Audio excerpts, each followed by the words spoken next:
This conference will now be recorded. Okay, so let us go through the course content, like what we are going to see throughout our sessions. Okay, what are the different topics we are going to cover in TM.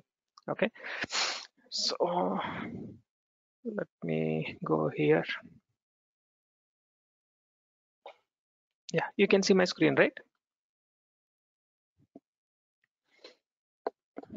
Yes, Raju. Okay, yeah. So this is the course content. What are the topics we are going to cover throughout our sessions? Okay, so one is the TM overview. So here we are going to see like what are the different documents and the document flow. Okay, so and what is the master data needed for the respective area and what is the transactional data. Okay, and then BOPF. Okay, and during the TM overview we'll be also running the scenarios. Okay, and we'll be seeing what are the business objects behind. Okay, only names, it's not like a complete technical, because the next topics we are going to cover the respective things. Okay, and what are the essential business objects, and we'll be seeing over there. Okay, and coming to the BOPF, business object processing framework, this is purely a technical area we're going to see. So where we are going to see like what is the business object and what are the components of the business object, and how to create a custom business object, and how to consume a business object. Okay, so consuming means there are two things again, three things, consuming in the GUI programming, and consuming in the FPM, and consuming in the gateway services. Okay, we have the couple of things. If you create one business object, we can consume across the multiple areas of your programming development. Okay, SAP TM mostly consuming in the FPM level. Okay, only for front-end UI developments. The same thing we can also consume at the gateway service level as well for the front-end applications. Okay, and in the normal GUI program also we can consume. Let's say you're writing some PPF, you want to pull some data from the business object. So how we are going to consume it? Okay, so that kind of stuff also we'll be doing that. Okay, and in the Powell queries also personal object work list we have, right? So there is also will be consuming the business object. Okay, that will be seeing in the later. So that is a business object. And apart from the creating the custom, so how to enhance the standard business objects. Okay, so that will be also seeing in the BOPF level. Okay, let me go to the individual topic then. Okay, so these are the oral topics. Let me go one by one. Yeah, so here it is a TM warrior. What are the things we are going to see here? Okay, and what are the different scenarios? Okay, the TM being used. Okay, and what kind of documents being created in the respective scenario. Okay, so there is a difference between the documents in the shipper scenario and LSP scenario, right? So in the shipper scenario, we have the order management and followed by the freight order management, right? So in the order management, we'll be having the sales order, delivery, and that delivery distributed to TM system. There we have the freight units and freight orders, and if the cargoes are needed, then freight bookings, okay, and then finally settlement documents. But coming to the logistics service provider scenario, so we are not having the order management. Instead, we'll be having the forwarding orders, right? With the respect to the forwarding orders, we'll be having the freight unit, freight order, and forwarding settlement document kind of thing. Okay, so coming to scenario, what are the documents being created? Okay, and what are the different business objects being used in the TM? So most essential and important one, and what are the master data objects and transactional data objects? Okay, we'll be seeing, and how it is being integrated to ARP. Okay, and even we're also having the interfacing to EWM as well. Okay, sending the loading instruction to the EWM, it will create the TU in the EWM. So we'll try to check if the configuration is available in the system. We'll see that one too. Okay, so this is the TM overview. And next, BOPFs, yeah, what we discussed. So programming models. Okay, what are the different programming models we have? Okay, GUI programming model and WebNet Pro programming model and Fiori programming model. We have the three kinds of developments we have. Okay, so based on the business requirement, we are opting any one of the thing. Okay, if the customer wanted only GUI based programming, so simply we'll develop a report or normal module pool program, we'll give it to him. Okay, so we know it is a very easy, and developers also, only ABAP developers are sufficient to build end-to-end ready to use programs. Okay, but coming to the WebDen Pro, there is a little difference. Okay, so backend logic still will be doing it ABAP, but front end we have to design in the HTML layout. Okay, that is a WebDen Pro. And there is also, we have one more FPM, that is also part of the WebDen Pro only. There is also same thing. Backend logic we have to write in a app, and front end will be designing in the HTML layout with some tools. Okay, that is called as a fluid. Okay, fluid tool is there. Okay, and coming to the Fiori model is the one developer, or we need to check. We need to work with a multiple developers, because it's not, if the developer is a full stack developer, he can build end-to-end Fiori application. That means he will design the UI, he can write the gateway services, and he can design the backend logic. So if they're not the full stack developers, then backend one developer and front end another developer kind of thing. Okay, we have the different kinds of programming models, whatever we're adapting here. Okay, and OO web app, is it essential for the BOPF, because entire BOPF is running on the OO web app. Okay, so we are building the several classes, one to many classes, and then under this one we'll be writing our respective logic.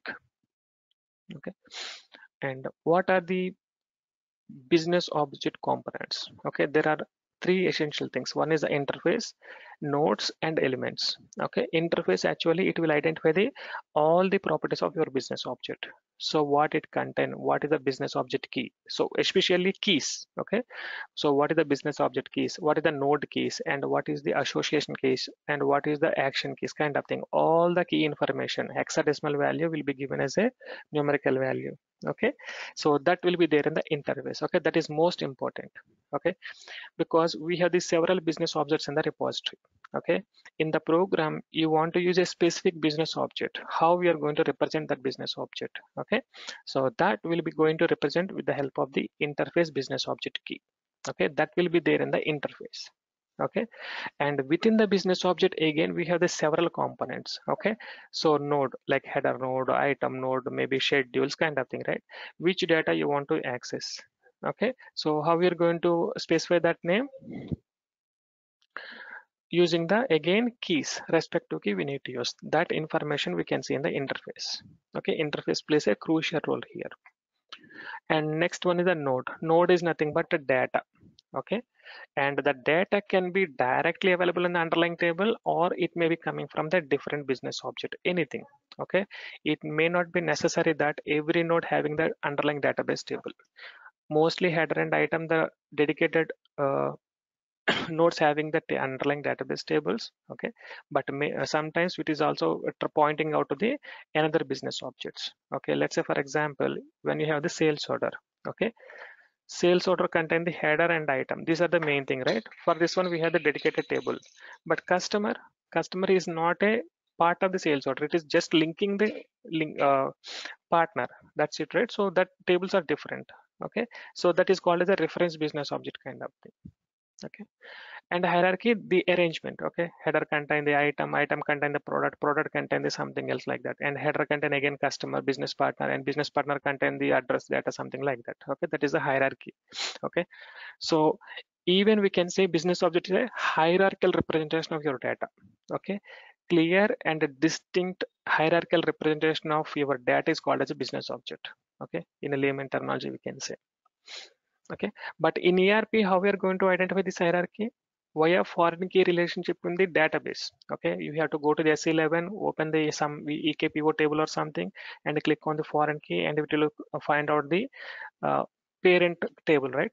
So in ERP, whatever the tables, you can identify the relation via foreign key relationship. That means we have to go to at the DB level. Okay, but coming to the TM system, we have the clear information what is the link between the tables in the BOPF itself. Okay, we can see what is the table top and what is the table at the bottom. Okay, so everything maintaining in the application layer only. We no need to go to the underlying database table, because in the DB level we don't have any foreign key relationship in TM. Okay, so there is no child and parent kind of thing, everything is identified using the GUIDs. Okay, that hierarchy will be represented in the BO level only, business object level, where we can clearly see what is the parent or what is the child. Okay, no need to go to the table level. And next one is the elements. Okay, for each node it is nothing but for each data record. Okay, one particular record, it could be a sales order header record, or maybe purchase order header record, or sales order item record, or purchase order item record. Okay, like that. So what are the things we'll be doing on top of this record? Okay, so ideally they have been classified into following. You can see that determination, validation, action, queries, and alternative key. Okay, so what are those? Determination means from the front end, user will pass very limited information. He will not enter all the details. Okay, very limited information, maybe hardly 10 fields, right? From there, it has to determine the rest of the fields.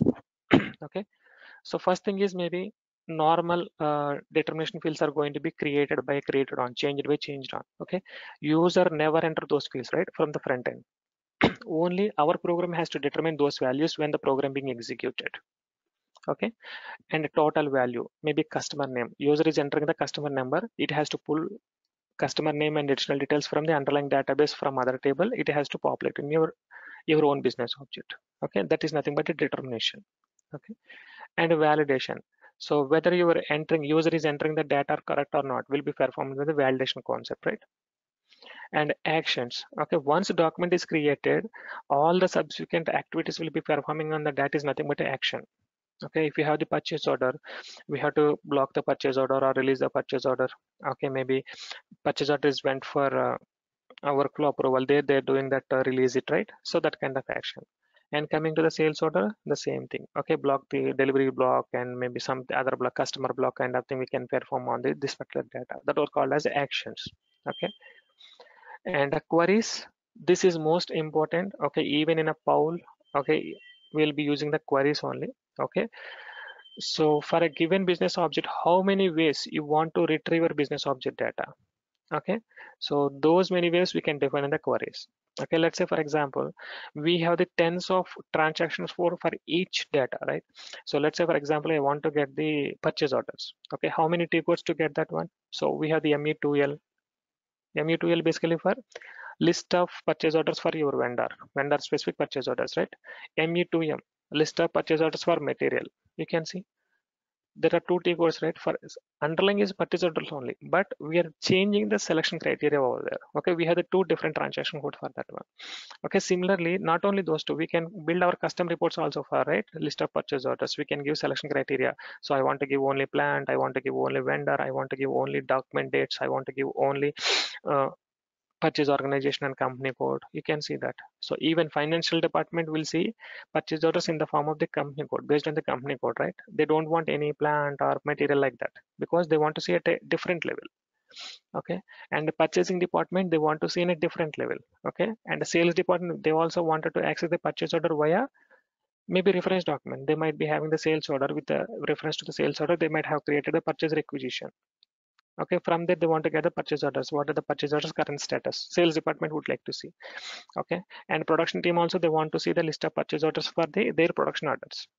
Okay, because right, if some stock is not fulfilled today, not available completely, they want to raise the PRs, right, purchase requisitions, and then purchase will be converted to purchase orders. So you can see data is same, there is a purchase order, but from one person to another person, as he's working on the different department, they want to give a different selection criteria.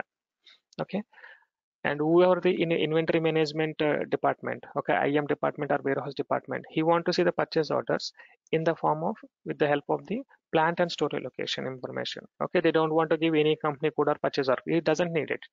Okay, so the perspective is different here. Okay, data is same, but the way they want to access this data is different. Okay, that is nothing but queries, how many ways.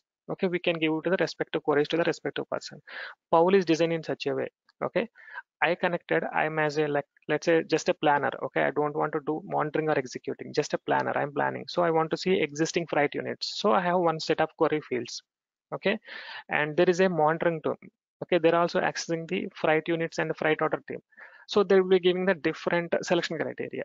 Okay, and execution team, okay, these are people are actually doing all the transportation loading kind of thing. Those people will give the a different selection criteria. Okay, so those are nothing but we'll be defining is clearly. Okay, this set of people, this selection, this set of people, this selection kind of thing, that is a queries here. Okay, in ERP, we'll be having the separate transaction codes. Okay, we'll be creating and we'll be giving it to the respective people. But in a TM, we'll be defining everything in the business object level. It is a centralized area. We can see end-to-end information of your technical components. Okay, that actually helps in the BOPF. Okay, and next, alternative key. Ideally, so underlying database is referenced with the GUIDs. Okay, you want to get the normal human readable value. This is the alternative key. Okay, so that is basically for technical perspective only. It's not like any functional user level. Okay, this is the one. And the service manager and transaction manager, the way you want to consume your business object. Okay, querying or action, validation, determination, you want to call from your programming, then we'll take help of the service manager. Let's say, for example, you want to create one freight unit, maybe something, freight orders or something. Okay, or you want to create a business partner. How you're going to use, how to consume your business object. Okay, we are going to consume business object using the service manager and transaction manager. Okay, so from the GI program also, if you're working with the FPM application, we don't need to worry. Okay, because inside there is a lot of logic written by the standard SAP. They will use service manager and transaction manager automatically. But when we have to write our own logic, our own GUI program or something, or you want to write complete logic, okay, how to consume the business object, then we need to use the service manager and transaction manager. Okay, so yeah, here we can see that consuming the business object will be seeing, and development custom objects and enhance the standard business object. Okay, so any questions at this time in the BOPF level?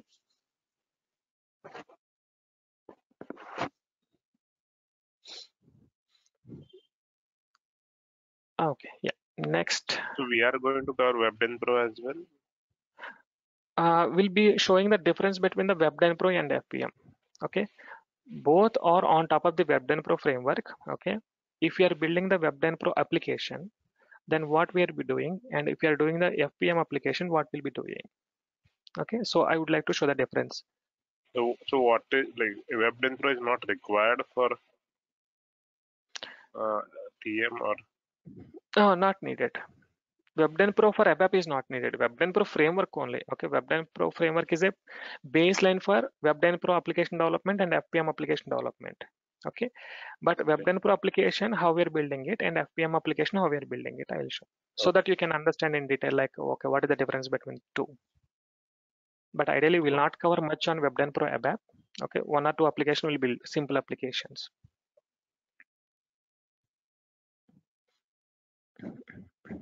Okay, yeah.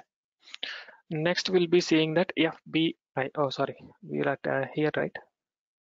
FPM.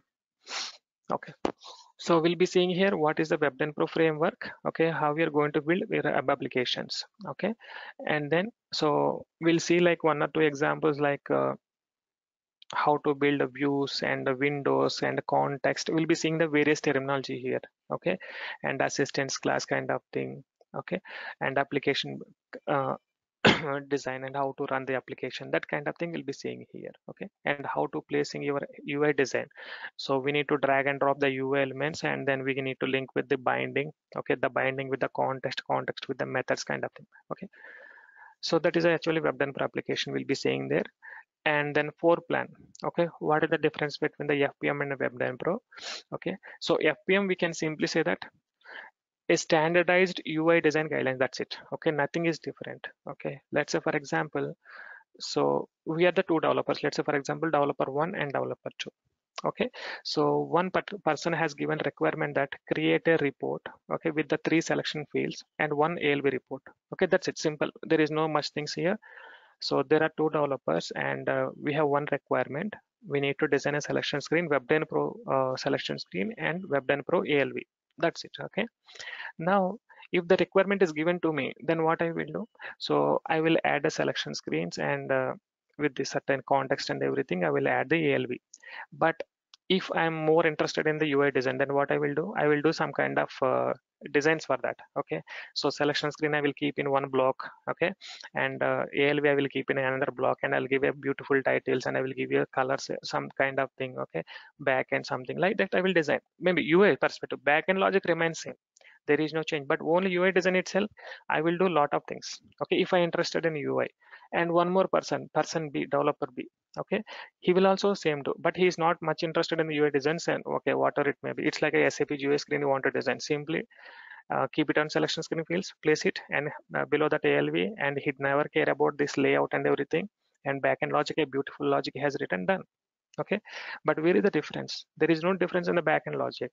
Only the difference is front end design. Who is the run? Because to whom it is matter? Front end user. Okay, because front end user never care about the back end logic. He how much easily accessible that application, how it completely showing the detail, that is a matter for end user, right? Because he is actually using it. Okay, if it is not beautiful and not convenient, he is not interested, right? So in this time, what will happen? One person is designing one way, another person is designing another way. So that actually impacts the user work. Okay, so that's why SAP coming into the FPM model. FPM is a common user interface. It's kind of a common standardized user interface. We don't need to much worry about UI. Simply you supply your technical properties. Okay, and UI it will suggest us that how to design. That's it. Okay, it's a design guideline. Simply say that FPM. Okay, front-end design guidelines. Back-end logic remains same. There is no change in the back-end logic. We need to still write your queries on the tables or maybe business object or function model classes. Doesn't matter. Only front-end, it is a standardized UI design. Okay, so that is actually FPM. For that one, SAP provided a couple of components. We need to make use of that one. That's it. Okay, and next one is the feeder class. Okay, so in WebDen Pro, we have the assistance class. Assistance class, we are using only for data supply, but coming to the feeder class, it for two purpose. Okay, sorry, three purposes. One is data definitions. It is nothing but metadata, supplying the metadata to your FPM application, and data. So it will supply the data to your application, and then handling the events. You're clicking on the button or you're doing something, right? So that kind of thing also feeder class will take care of it. Okay, feeder class basically three things. One is a metadata, data, event handling, three things. Okay, so that is a feeder class purpose. Okay, and then types of configuration. So it is fully configuration driven application development. Okay, so we have the three different kind of thing: application configuration, component configuration, UIBB configuration. So what exactly that, we'll see that. Okay, and floor plans. Okay, these are the existing one. We have, I think, one more thing also will be available, but out of these many currently we'll be using the OVP is a main one. Okay, because OIF also not using nowadays, and the GAF is for dedicated application, not many. Okay, it is like a navigation, next kind of thing. You want to go any application design like that, it's like a registration form. Okay, next we'll be doing that kind of thing, right? That kind of application will be using GF. So OVPs nowadays will be using it. Okay, overview page component. Okay, next GUIBBs. So these are the subparts. Okay, so subparts of your application. Okay, form like list of input fields. List, it is nothing but a table control. Search is nothing but a selection screen, and we have also few more things: tree, chart. Okay, and helper, like that. We have the several smaller pieces of the components. Okay, that will be using in the underlying floor plans. Okay, that I will explain like while we'll be going with the FPM. Okay, and next thing is pass data among the GUBs. This is also one of the essential, most important topic. Okay, so actually when we are developing the four plans, this is completely generic. Okay, we'll be connecting the several GUIBBs. Okay, graphical user interface building blocks. Okay, GUIB means, okay, or double B actually. So building blocks. Okay, so everything is independent. How we are going to transfer the data between these two? Okay, let's say for example you have the function module. Okay, function module written by someone, you are consuming in your program using the call function. How we are supplying the data? Okay, using the exporting and interface parameters, right? Ideally, and you have the class and method, so we'll be supplying data via import and exporting parameters. Similarly, how the GUIB is receiving the data. Okay, and how one GUIB is sending the data and the other GUIB is receiving the data. Okay, so that is nothing but how to pass the data among the GUIBs. Because let's say search, there is a search GUIB and list GUIB. Okay, search user in the selection criteria and a list we are going to display it. Okay, how these data being communicated. Okay, so for that one we have the two techniques. One is the parameters, next one the wire model. Okay, wire model is the most important. All SAP standard application will be using the wire model 90%. Okay, parameters lessly we are using it. Okay, wire model is most important. Okay, and a toolbar, this is also important because there are two kinds of toolbars. One is the global toolbar, next one the GUI basic toolbars. Okay, so how you're keeping your button, that's it. Okay, so this is at the FPM level. So any questions over here? So Raju, Raju, one question here. So we will going to cover this the standard, right? So how can we enhance the standard in the part of enhancement, right? If I'm not Yes, wrong. yeah, we'll Okay. be seeing. Yeah, okay, yeah. So next, FBI. Okay, this is the integration between your business object framework with the floor plan manager. Okay, so it is nothing but building application on top of the business object, building the FPM application on top of the business objects. Okay, so what it will give the benefit is it will reduce the development type of your application. Okay, because first of all, VOPF, all the logic you kept here. Okay, including the queries means reporting purpose and determination, validation, action. Action is nothing but button. That's it. Okay, buttons also will be keeping everything in the business object. FPM, it is reducing the time to design your user interface because it is giving automatically user interface. Okay, so this is the complete logic and this is the complete user interface. So with the help of these two, we can build FPM application very easily. Okay, so it will take all the metadata properties from the BOPF and all the UI properties from the FPM, and so that we can design the end-to-end application very quickly. Okay, with the fingertips. Okay, that is the FBI integration. And again, here we have the two things. Okay, two types. One is FPM application based on business object and node, and FPM application based on FBI view. Both are different. Okay, one second.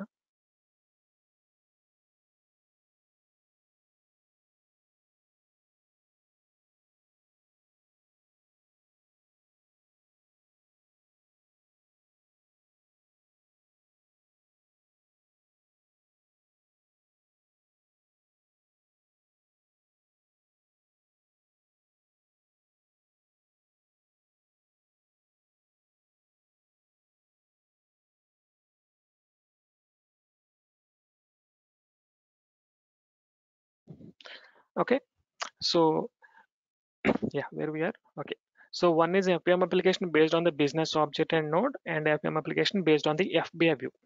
Okay, but even FBA view is also it content behind business object and corresponding node and technical properties. Okay, so ultimately backend is a business object only, but whether we are directly using your business object in the FPM application or we are using it inside the FBA view, that is the difference. Okay, this is a one more layer it will create in your, between your business object and your FPM application. Okay, so we have the several advantages with the FBM view or FBM, okay, FBA, sorry, FBI. Okay, so we can establish the relations and wire model, we can set it over here, and if there is any difference between the back end and front end, the technical properties, that is also we can manage over here. Okay, that is the advantage of the FBA view. Okay, and how to build custom FBA view development, and what is the conversion class and view exit classes. This is basically for enhancement purpose. Okay, how we are going to see the FBA. Okay, any questions here? So one question, Raju. So when we are developing this application using FBI, so we don't need a front end as like FPM, right? It automatically generates that UI or? No, it's like a fader class parameter. That's it. Still, we need to have FPM only. Okay. It will supply all the metadata properties. So metadata is usually is like the structures, right? Or the data means Yeah. it's not a structure means actions and I can say runtime artifacts, right? To design Right. to do the binding at Right. the front end. Yeah, correct. Okay. Okay. Yeah. And next one is the POWL. Okay, personal object work list. It is nothing but a list of how the SAP monitor in AWM, right? So here we have the POWL. Okay, it's a reports for a particular user kind of thing. User specific reports, simply say that. Okay, report is different and user specific is report different, right? Report means everybody can execute. User specific means based on his area he's working, we are giving the what are the reports he can execute. Rest of the things we are hiding it. That's it. Okay, that is nothing but user specific reports. Okay, one person is working as a planning area, one set of reports. Persons are working in the execution area, one set of reports. Okay, and scheduling area, one kind of reports. Right. So that is a based on his area, we'll be deciding, we'll be giving the respective reports here. Okay, that is nothing but POWL. Okay, this is also behind the business object framework only. Okay, so but we have the additional configuration steps. Okay, so how we are handling all those area to give into the respective reports. Okay, so what is the configuration and what is the feeder classes behind? Okay, it is for data supply. okay, and what the queries and how we're going to enhance the existing reports. Okay, so that is the POWM. Okay, Paul. And PPF we know, right? In SAP EWM also we have the PPF. It is nothing but output management. Okay, post processing framework. So how it is working in the SAP TM? Okay, and we have the advantage in a TM compared to EWM. Okay, in a EWM, for every document we can have only one application to be action profile can be assigned. Okay, but in a TM we can assign two action profiles. Okay, one is a specific, next one is the generic kind of thing. We can give it two. Okay, so we don't need to touch the existing standard. We can simply change the additional thing that where we can add our custom action definition kind of thing. So that is a advantage compared to only EWM to TM. Okay, yeah. So next one is the PPF configuration. So, and one more thing is there is a difference between the EWM and TM PPF configuration. Okay, so there is a concept called as a agent class. Okay, we'll be writing all our logic inside the agent class. Agent class will be configured for the respect to document type. Okay, for each document type we'll be configuring this agent class. Okay, where it is going to trigger the respective logic. That to execution only, but starting and scheduling and starting that is remain same, but execution we have a little bit difference here. Okay, and how we are going to configure your action definition and implementation. Okay, so that's the PPF. And next, so what are the developments we'll be seeing? Like major I'm highlighted here. Okay, how to consume the business object, how to create the custom business object, and adding the custom field. It is nothing but enhancements. Okay, so how to enhance the business object and how to transfer those custom fields to the front end UI. Okay, adding additional business object elements like validations, action, determination kind of thing to the business object. Okay, and in the FPM level, how to add the custom screens like new tabs kind of thing. Okay, new actions. Okay, and proxy enhancement, basically while distributing the data you want to pass any new field, how we're going to do. Okay, that is a proxy enhancement. This is basically comes under the interface area. Okay, so how to enhance your existing proxy objects. Okay, that is how we are going to do. And then custom poll queries and enhanced transportation cockpit. Okay, these are the major developments are listed here. And then yeah, this is other.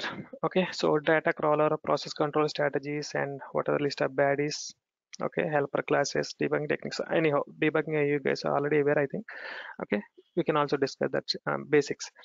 Okay, and BRF plus and BOPF integration with the CDS and gateway services. So we'll be seeing this one. So any questions? Can you go back on the last screen, Raju? Yeah. So in the process control strategies, we will going to see that how we do this enhancements in TM, right? Because every process is associated with some standard process control strategies. So how we have to enhance, right? This is you're going to cover it or something else? It's not processes, it's a process control strategies. We have the freight unit building rules and carrier selection, VSR option, load planning kind of thing, right? We have processor specific baddies. We'll be seeing that one. Okay, baddies we're seeing that is a part of the enhancements. This is especially for specific mostly used enhancements areas, enhancing areas. Yeah, because after doing this enhancement, you need to give this name of that to the functional so that they can config.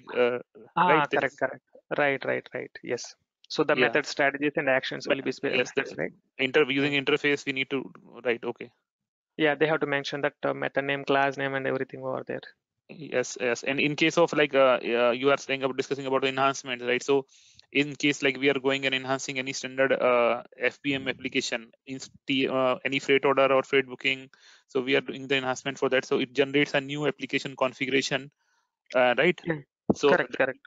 we have to configure it in SPRS with the help of functional only, right? Yes, So right. we will going to cover that also, right? Yes, right. Okay, thank you. Yeah. So any other questions?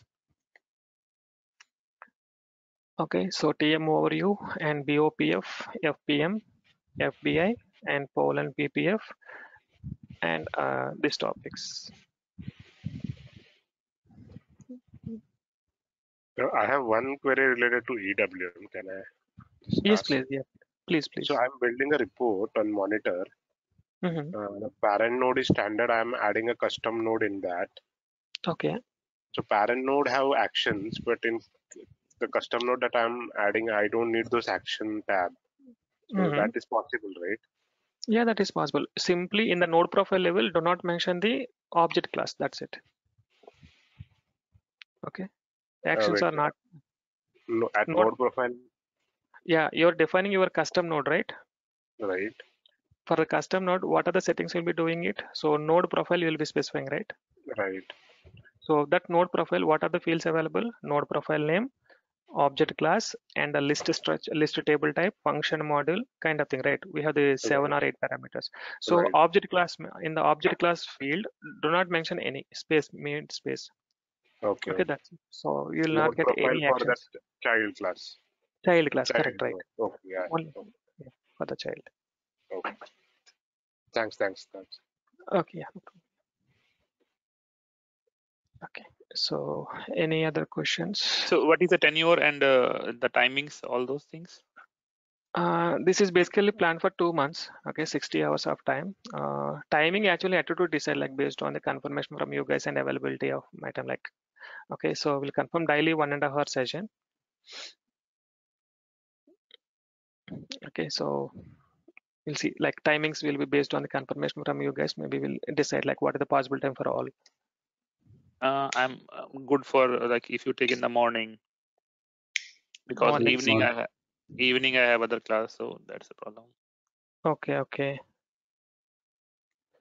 We'll see the maybe with the others also. Okay, based on that availability of Yes, rest of the people. So we'll see that. Okay. Yeah. Okay. So any questions? I think. Okay then. No. Okay. So yeah. Thank you. Well. Okay. Thank you guys. Thank you so much. Thanks for your time. Okay. So we'll check with Naveen for the next steps to proceed.